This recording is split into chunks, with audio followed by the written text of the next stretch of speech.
우리 이 시간 같이 기도하시면서 2020년 11월 15일 예배 드리시겠습니다. 다 같이 기도하시겠습니다. 사랑이 많으신 하나님 아버지, 먼저 하나님께 감사와 영광을 드립니다. 오늘 이 자리에서 온 가족이 함께 예배를 드릴 수 있다는 것이 얼마나 감사한 일인지요. 저들에게 생명과 호흡이 있고 이렇게 예배를 드릴 수 있는 처소가 있음을 다시 한번 감사와 영광을 드립니다. 지금 이 시간 전 세계 곳곳에서 예배드리고 있는 당신의 귀한 사랑하는 아들, 딸들에게 동일한 축복을 허락하여 주옵시고, 지금 이 순간도 힘들고 어려워하는 식구들이 있습니다. 아픈 식구들이 있습니다. 여러 가지 어려움 때문에 곤란을 겪고 있는 형제와 자매들이 있습니다. 아버지 하나님, 위로하여 주옵시고 함께 주신 힘과 능력으로 모든 역경을 딛고 이겨나가는 당신의 아들, 딸들이 되도록 만들어 주옵소서. 예배의 시종을 주님께 주관하시기를 바라오며 예수 그리스도 이름 받들어 감사드리며 간절히 바라옵고 기도드렸습니다. 아멘. 오늘 하나님의 말씀은 다니엘서 6장 10절 말씀입니다. 우리 같이 봉독하도록 하시겠습니다. 다니엘서 6장 10절 말씀입니다. 다니엘이 이 조서에 어인이 찍힌 것을 알고도 자기 집에 돌아가서는 그 방에 예루살렘으로 향하여 열린 창에서 전에 행하던 대로 하루 3번씩 무릎을 꿇고 기도하며 그 하나님께 감사하였더라. 아멘. 헬가드 호로보이란 카툰이 있습니다. 만화의 주인공인데요. 전 세계 56개국의 12개의 언어로 번역되어 1900여 개가 되는 신문에 기재되는 시사 만화입니다. 지난 주일 영국의 토크쇼 호스트 피어스 몰간이 데일리 메일에 기사를 올리면서 다시 이 만화가 주목을 받고 있는 장면입니다. 그 기사의 시작은 이렇습니다. 미국의 새로운 대통령 당선자인 조 바이든 책상 위에 만화 스트립이 액자에 담겨 있습니다. 만화가 딕 브라운이 그린 붉은 수염 바이킹 캐릭터인 헬가드 호로브라는 만화입니다. 배가 가라앉으면서 천둥과 번개에 맞아 바위에 자초되는 장면인데요. 해가가 소리칩니다. 왜 난데요? Why me? 그러자 하나님께서는 간단히 대답합니다. 왜 안 되는데? Why not? 그리고 피어스 몰간은 계속해서 기사를 이어갑니다. 나는 바이든 부통령이 이 만화와 그 뒤에 숨겨진 메시지를 얼마나 중요하게 생각하는지 알고 있습니다. 2015년 그의 아들 보가 뇌암으로 비극적으로 사망하고 며칠 후에 저에게 전화를 주셨거든요. 그런데 사실 바이든에게는 또 다른 비극이 있었습니다. 1972년 아내 나탈리가 두 아들과 13개월 된 딸을 데리고 고향 덜라웨어에서 운전하는 중 트랙터 트레일러에 부닥치는 엄청난 사고가 있었던 것입니다. 이로 인해서 아내와 13개월 된 딸이 사망하고 3살 된 큰아들은 다리 골절, 2살 된 둘째 아들은 두개골이 골절된 것입니다. 충격과 심한 상실 속에 빠져서 신앙을 잃어가고 있는 아들 바이든에게 아버지 바이든이 이 만화를 건네준 것입니다. 그러면서 이야기하기를 이런 일이 너에게만 일어날 것이라고 생각하지 마라. 누구에게나 아무 때나 이런 일이 일어날 수 있어. 바이든 부통령은 그때 당시를 생각하면서 이런 이야기를 했습니다. 이 만화가 그렇게 큰 뜻으로 와닿지 않았는데 2015년에 큰아들 보가 뇌암으로 사망한 후에 더 와닿았다라는 그런 기사의 내용이었습니다. 사실 저 또한 바이든 부통령이 이런 슬픈 사연이 있었다는 것을 전혀 몰랐었습니다. 그러면서 이 만화를 다시 보면서 생각하게 되었는데요. Why me? Why not? 예기치 못한 일이 생기면 우리는 어김없이 이런 질문을 던집니다. 왜 나요? 왜 나만 이렇게 힘들어야 하는데요? 왜 나만 이렇게 고통받아야 하는데요? 라는 그런 질문을 던질 때가 얼마나 자주 있습니까? 그런데 여러분, 그런 생각 해보셨어요? 사업이 잘 되고 아이들이 성공하고 생각하던 일이 잘 될 때 하나님은 왜 내게 이런 축복을 주시나요? 제가 무엇을 했나요? 하는 그런 질문을 해보셨나요? 아마 거의 안 하셨을 것이라 생각합니다. 지금 우리가 겪고 있는 이 시간, 힘들고 어려운 시간입니다. 이런 상황만을 보면서 왜 우리는요, 왜 나는요, 왜 지금요 라는 불평보다는 하나님께 감사합니다라는 기도를 드릴 수 있는 저와 여러분이 되었으면 좋겠습니다. 왜 나에게 생명이 주어졌는지, 왜 내게 건강이 있는지, 왜 나는 기근이 심각한 제3국에서 태어나지 않고 전쟁과 테러가 있는 그런 나라에서 살지 않고 이렇게 좋은 나라에서 살고 있는지 생각해 볼 수 있는 그런 시간이었으면 좋겠습니다. 생명이 있어 감사하고, 가을을 느낄 수 있어 감사하고, 사랑하는 가족이 있어 감사하고, 예배할 수 있어서 감사하는 저와 여러분이 되었으면 좋겠습니다. 감사의 계절을 맞이하면서 감사할 수 있는 요소들을 생각해 볼 수 있는 시간이 되기를 원합니다. 그래서 오늘 본문은요, 다니엘이 기도하는 모습입니다. 이스라엘 역사 중 가장 처참했을 바벨론 포로 시기 당시 포로로 잡혀온 다니엘은 하나님을 향한 신앙을 절대 변질시키지 않았습니다.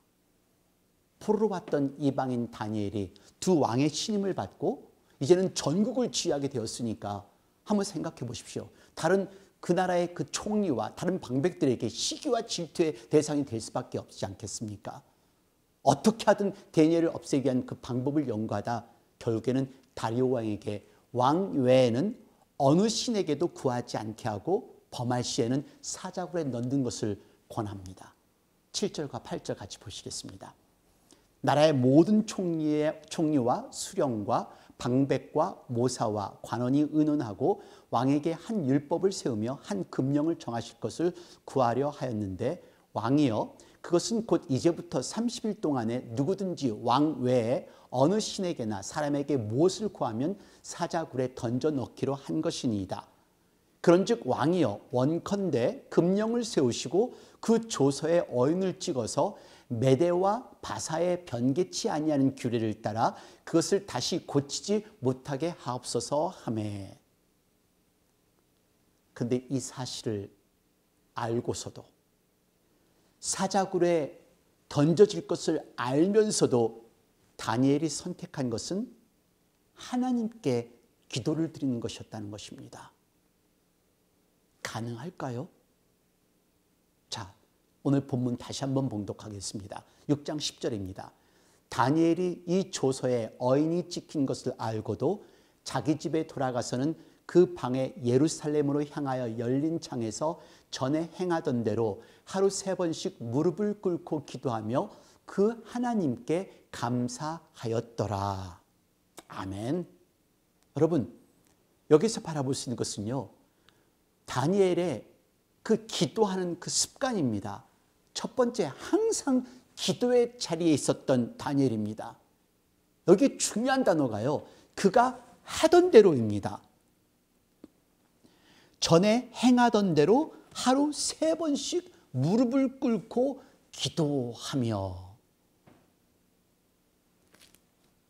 다니엘이 조서의 어인이 찍힌 것을 알면서도, 사자굴에 들어갈 것을 알면서도 다니엘은 그가 하던 대로 예루살렘을 향하여 하나님께 경배드리고 기도하는 그런 장면입니다. 여러분, 우리는 어떤가요? 기도의 습관이 있나요? 예배의 습관이 있나요?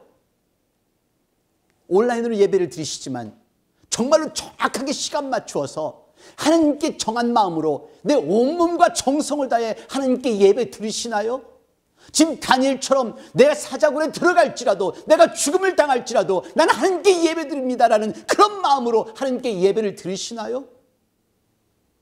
아마도 지금 이렇게 말씀을 보시고 듣는 것만으로도 저는 감사해야겠죠. 하지만 여러분, 이것이 다가 아닙니다. 하나님께 예배를 드릴 때 내 일생의 마지막 예배인 것처럼, 하나님께 기도를 드릴 때 내 생의 마지막 기도인 것처럼 마음과 정성을 다한 예배를 드리셔야 합니다. 우리의 기도 생활 한번 보세요. 언제 기도하세요? 어려울 때나 힘들 때, 그때 외에는 기도하지 않잖아요. 기쁘고 잘 나가는 일이 생기면 기도 안 해요. 그냥 감사 헌금 내면은 그것으로 다입니다. 여러분, 다니엘은 그렇지 않았습니다. 때를 쓰려고 기도한 것이 아니었어요. 살려달라고 기도한 것이 아니었습니다. 그가 소년대에 잡혀왔을 때도 기도했고 총리가 되어서도 기도했고 항상 기도했던 그 다니엘이었습니다. 전에 행하던 대로 하루 3번씩 무릎을 꿇고 기도하며 지금 죽음 앞에서도 기도하는 기도의 사람이었다는 것을 기억해 보십시오. 그러니까 이런 엄청난 일이 있어도 조금치의 요동도 없는 것이죠. 하나님을 온전히 신뢰하기 때문입니다. 우리는 불가능할 것 같아요. 흔들리겠죠. 좌절하겠죠. 여러분, 지금 우리가 그 어느 때보다도 간절히 기도해야 할 때인데요. 우리는 너무 태연하잖아요. 지금 내 곁에 죽어가는 사람을 바라본다면 이렇게까지 태어나지는 않을 겁니다. 긴박감도 없습니다. 전 세계 5천만 명 확진자, 사망자 120만 명, 미국 내 확진자만 해도 1,000만 명이 넘었고요. 사망자만 해도 25만 명에 가까워지고 있습니다. 기도해야 하지 않을까요? 일단 우리들의 나라 또한 정치적인 혼란도 올 수 있고요. 지금 이 시간, 지금 이 순간 우리가 하나님께 간구해야 하지 않을까요? 1994년 루안다에서 100만 명이 넘는 대량 학살이 있었습니다. 우리는 2차 대전 중에 유대인 학살 사건만 기억을 하지 아프리카에서 있었던 이런 제노사이드를 기억하지 않습니다.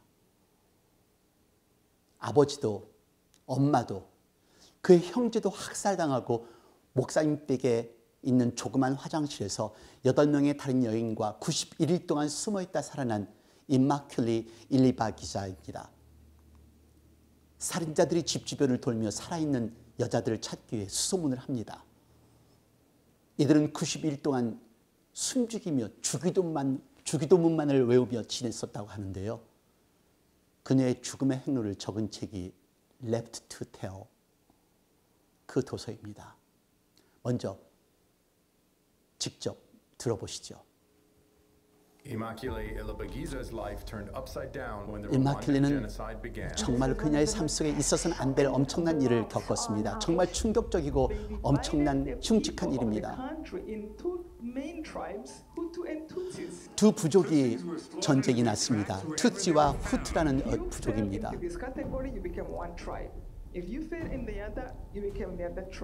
한 부족이 또 다른 부족의 모든 생명들을 전멸시키는 겁니다.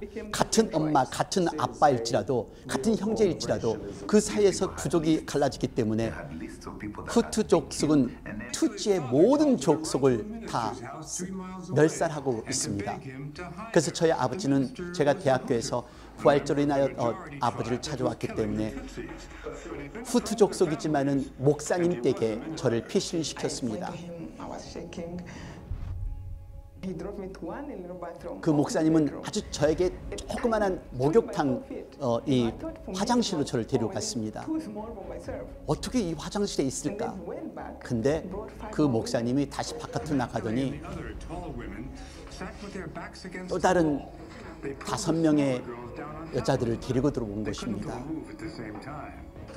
같이 움직일 수도 없었고 서 있을 수도 없습니다. 서로 돌아가면서 앉아 있어야 되고요.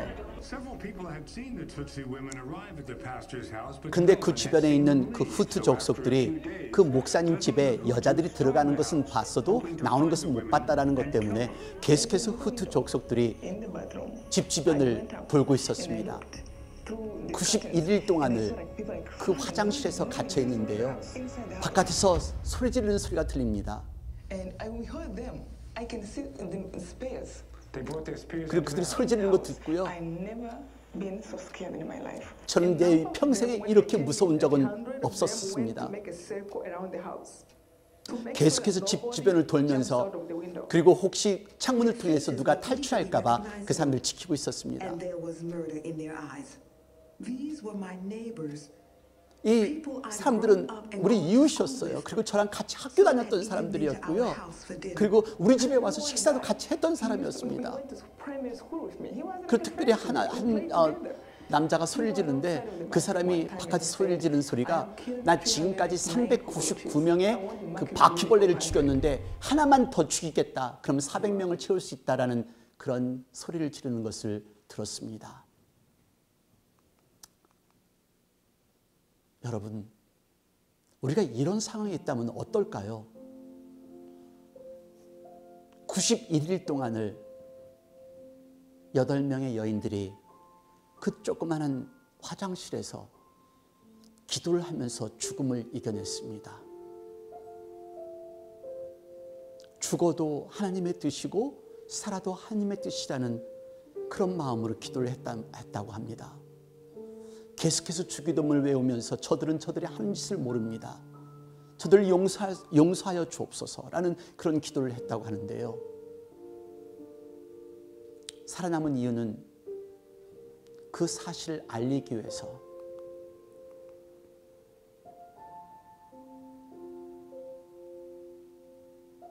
입 막힐 일은 기도했습니다. 그리고 살았습니다. 그리고 소명을 깨달았습니다. 여러분, 하나님을 경험하려면요, 기도하셔야 돼요. 기도하시면 하나님을 경험하실 수가 있습니다. 두 번째, 다니엘은 그런 죽음의 상황에서도 감사의 기도를 드렸다는 것입니다. 10절 말씀 다시 보실까요? 다니엘이 이 조서의 어인이 지킨 것을 알고도 자기 집에 돌아가서는 그 방에 예루살렘으로 향하여 열린 창에서 전에 행하던 대로 하루 3번씩 무릎을 꿇고 기도하며 그 하나님께 감사하였더라. 하나님, 왜요? 왜 나를 이렇게 힘드시게 하시는 거예요? 하고 매달려도 시원찮을 때 하나님께 감사의 기도를 드린 것입니다. 이런 상황에서 감사가 나올까요? 하나님을 모든 환난 중에서 그를 구하시는 분을 믿지만은 그리 아니하실지라도 그런 하나님을 신뢰하는 믿음 때문에 하나님께 감사를 드릴 수가 있었던 것입니다. 그렇습니다. 하나님의 사람은 가능합니다. 하나님의 사람은 하나님께 감사를 드릴 수가 있습니다. 얼마 전 둘째 아들을 잃은 이동원 목사님이 아들 장례식을 마치고 이런 글을 썼습니다. 손양원 목사님께 배운 10가지 감사라는 글로 쓰셨는데요. 그 중에 4가지를 소개하겠습니다. 아들이 그 지독한 암의 통증에서 해방되어 감사합니다. 아들의 고통을 통해 예수님을 내어주신 하늘아버지의 고통을 알게 하심을 감사합니다. 아들의 암투병을 통해 수많은 암 환자의 고통과 연대하게 된 것을 감사합니다. 또한 자식을 먼저 떠나보낸 수많은 부모들의 고통과 연대하게 되어 감사합니다. 자식을 먼저 보낸 부모님의 아픔은 그 무엇보다도 힘들고 어려운 고통이며 아픔일 것입니다. 감사가 될까요? 가능합니다. 하나님의 사람은 원망보다는 감사를 선택하기 때문입니다. 추수감사는 사랑한 이들을 추위와 배고픔에 잃고 거두어들인 첫 수확을 하나님께 감사로 드린 것입니다. 행복해서가 아니라 넉넉해서가 아니라 하나님을 신뢰하기 때문에, 하나님을 믿기 때문에, 하나님을 사랑하기 때문에 하나님께 감사한 것입니다. 추수감사절을 지나가는 절개 행사로만 생각하시지 마십시오. 우리 매일매일을 감사의 날로 정하시고 감사하셔야 합니다. 내가 살아있는 것도 감사하고, 이 시간 예배를 드릴 수 있는 것도 감사하고, 이 계절에 다시 한번 내가 감사할 수 있는 것이 무엇인가를 헤아려 보실 수 있는 시간이 되셨으면 좋겠습니다. 왜 나냐고 묻지 마십시오. Why me? 왜 나는 아닌데요? Why not you? 아직 생명이 있는 것에 감사하셔야 합니다. 아직도 이 땅에 있는 것을 감사하셔야 합니다. 이런 팬데믹 기간에 다니엘처럼 끊임없이 예전처럼 예배드리고 기도하실 수 있는 저와 여러분이 되기를 원합니다. 감사하실 수 있으세요? 죽음을 앞에 두고 하나님 뜻을 믿기에 하나님께 평소의 모습대로 기도하며 사는 것도 감사, 죽는 것도 감사 한다는 다니엘의 기도가 우리의 기도가 되기를 소망합니다. 기도하시겠습니다. 하나님 아버지, 다시 한번 저희들 삶을 돌아봅니다. 여기까지 인도해 오신 것도 하나님이시오, 저들에게 생명을 주신 것도 하나님이시오, 저들에게 사랑하는 이들을 허락하신 것도 하나님인데, 저희들 감사보다는 힘들고 어려울 때 어김없이 좌절하고 원망하고 불평할 때가 너무도 많았습니다. 왜 나냐고? 아니죠 하나님, 내가 무엇을 했길래, 무엇을 열심히 하나님께 드렸기에 이런 축복을 경험하며 살아가고 있는지요. 하나님의 은혜이며 하나님의 축복인 것을 다시 한번 감사와 영광을 드립니다. 나 사는 동안 오로지 하나님께 예배드리며 하나님께 기도하며 살든지 죽든지 하나님께 영광 돌리며 살아가는 저희들이 되게 하여 주시옵소서. 지금 이 시간은 우리 주 예수 그리스도의 은혜와 아버지 하나님의 놀라우신 사랑과 성령의 무한하신 교통하심이 전 세계 곳곳에서 하나님의 말씀을 붙들고 하나님께 예배드리는 당신의 귀한 사랑하는 아들, 딸 머리 위에, 가정 위에, 직장 위에, 저희들의 나라들과 지금도 목숨을 내걸고 환자들 돌보는 모든 의료진들과 복음을 들고 전 세계에 말씀을 전하고 있는 목사님과 선교사님들, 자유와 평화를 위해 싸우고 있는 우리 미국 병사들 머리 위에 영원토록 함께 하시옵소서. 아멘.